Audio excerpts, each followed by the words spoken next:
What's up guys, Casey here with the Coyote Works channel. Well, I just wanted to do a quick video and show you this super cool spot that one of the guys that connected with me on Instagram showed me.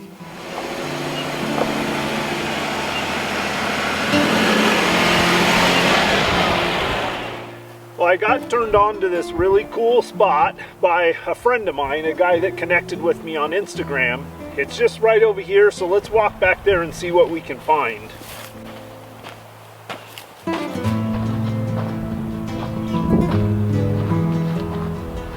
So it's just going to be a short walk back in there, but already I can tell that there was really significant Native American occupation of this site, because there is obsidian littered all over the ground here. And every single flake of obsidian that I'm looking at here was carried here by a person. There's no native obsidian here.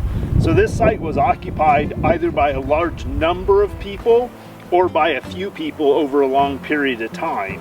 So this is what I'm picking up off the ground, and there are literally thousands of them laying on the ground here.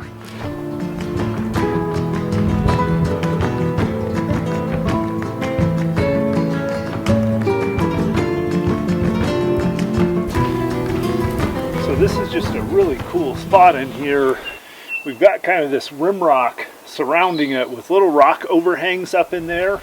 And I suspect those would have been good places for the natives to use as shelter.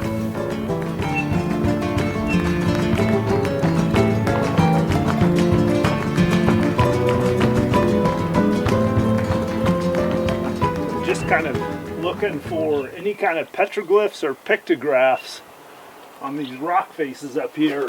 But these faces here are a little bit too rough. They wouldn't have actually made great surfaces for them to do rock art on. Some of these lower ones are smoother, but so it'll be interesting to see what we find.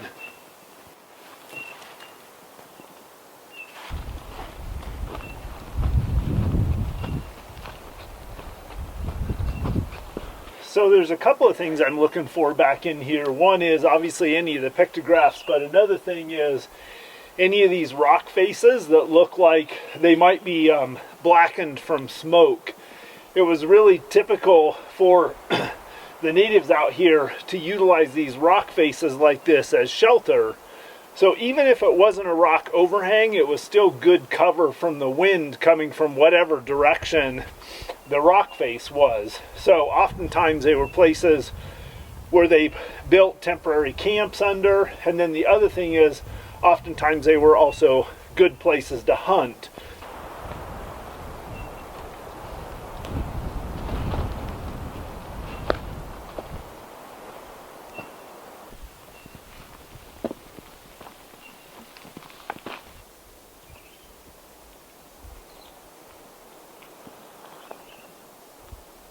Alright, so this is pretty cool. So we've come to the head of this little canyon here.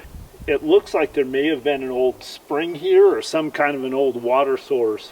But obviously this was a pretty cool site, and there's several layers worth of history here I'm going to show you guys.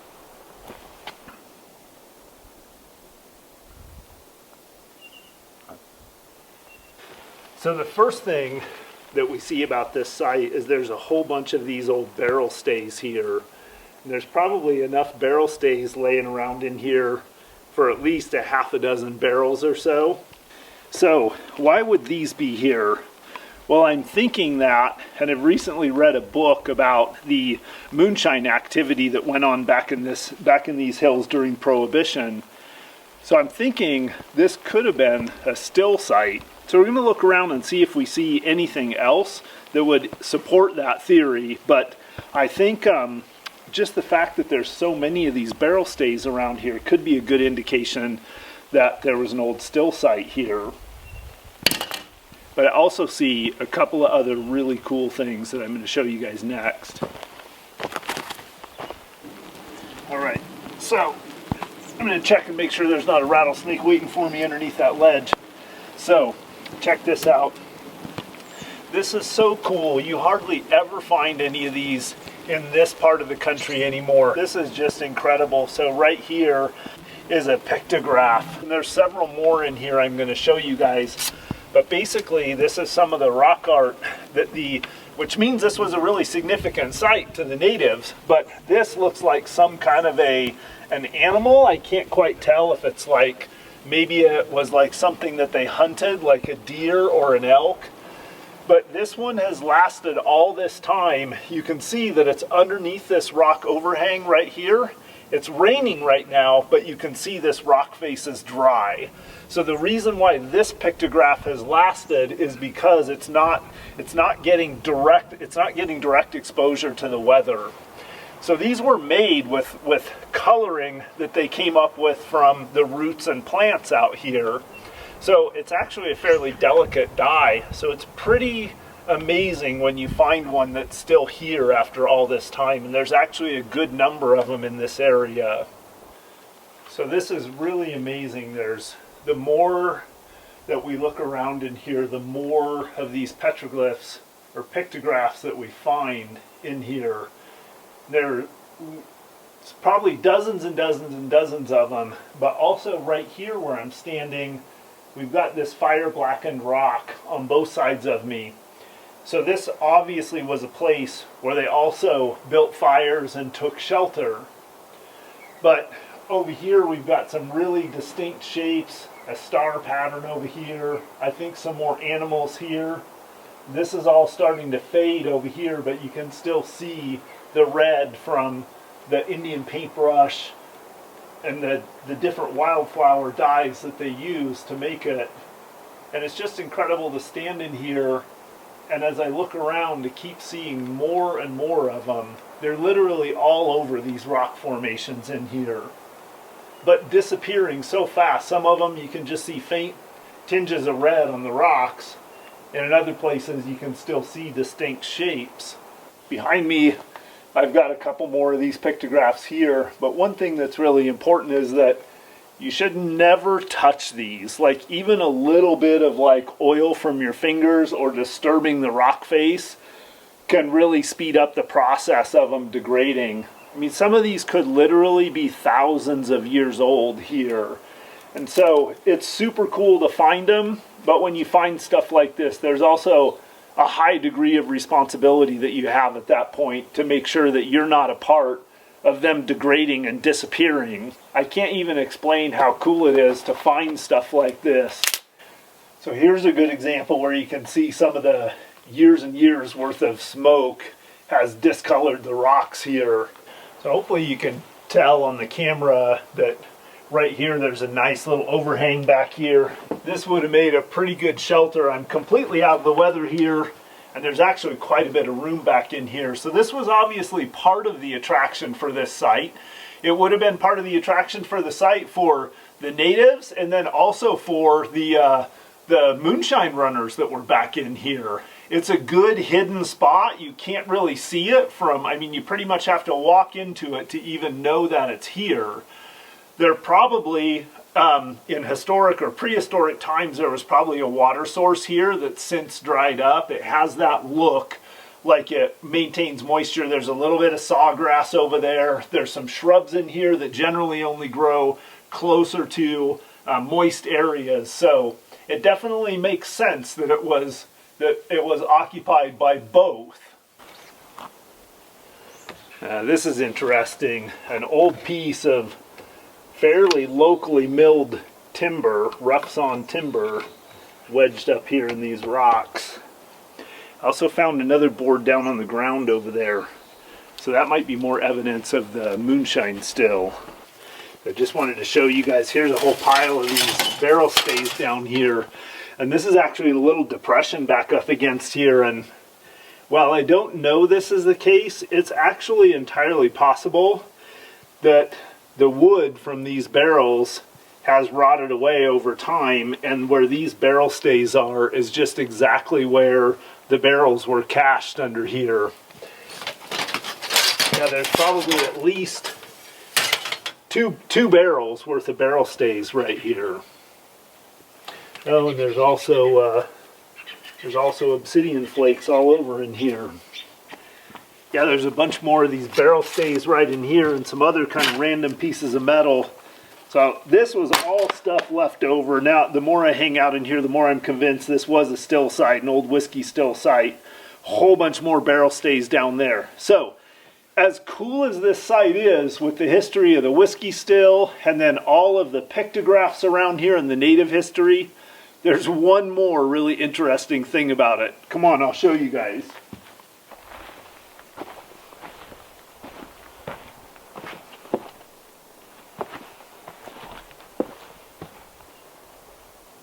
Alright, so check this out. There is this random hole here. It's about 2 feet in diameter, and it looks to be about 4 feet deep. In a second I'm going to jump in it and we'll show you guys. But what's really interesting is I have no idea what created this thing. I've seen holes like this that were created by a depression in the rock and other rocks falling in there, and then with water running over them, those rocks churn around in there and slowly grind away at the rock. However, none of the other rocks in the immediate vicinity of this are polished smooth, like from the amount of time that water would have run to do that. Another possibility is, although this would be a huge one, would be some type of a lot of times the Native Americans, where they ground or pounded their roots, they created these grinding stones or grinding depressions in rocks. Now, usually the biggest ones of those that I've seen have been like a foot in diameter and maybe a foot deep. Most of them are much smaller than that.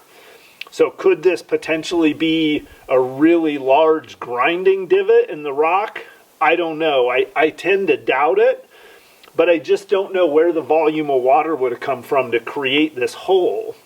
Alright, so I'm going to show you guys, hopefully there's no rattlesnakes hiding down in here. I'm standing on the bottom of it, so this is, what, roughly 4 feet deep, 4.5 feet deep or something. It doesn't really feel like what I'm standing on is very solid though. Alright, so I've been digging around down in this pit a little bit. I found an old piece of Depression era glass, which is interesting to me. Maybe just another little piece of evidence of some distilling moonshine. But I'm basically just kind of looking for any kind of clues as to what this, either what created this hole or what it might have been used for. I'm not finding any more clues as to what it might have been used for, so I'm going to climb back out of here. What I am finding is a lot of old bones in it, though. Another one of the mysteries of the desert out here. So, I hope you guys enjoyed that little video. I just wanted to kind of show you this spot that I explored around, and it's probably got some more mysteries to unlock here, so I'm sure we'll be back out here another day, but the rain's continuing to come down, so I think I'm going to work my way back to the Jeep. Coyote Works out. I'll see you guys on the next adventure. One of the things I love most about the desert country that I roam around in is the fact that at first glance, most of it looks absolutely dry, harsh, barren, and devoid of almost any life.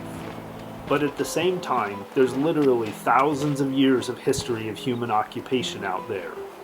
And with a little bit of knowledge and a willingness to get your rig dusty and wear out a pair of boots every once in a while, you can find the signs that'll begin to tell the stories of that history. And for me, the most amazing thing of all is that I know I can spend the rest of my life wandering that desert, and I'll never uncover all the stories she has to tell.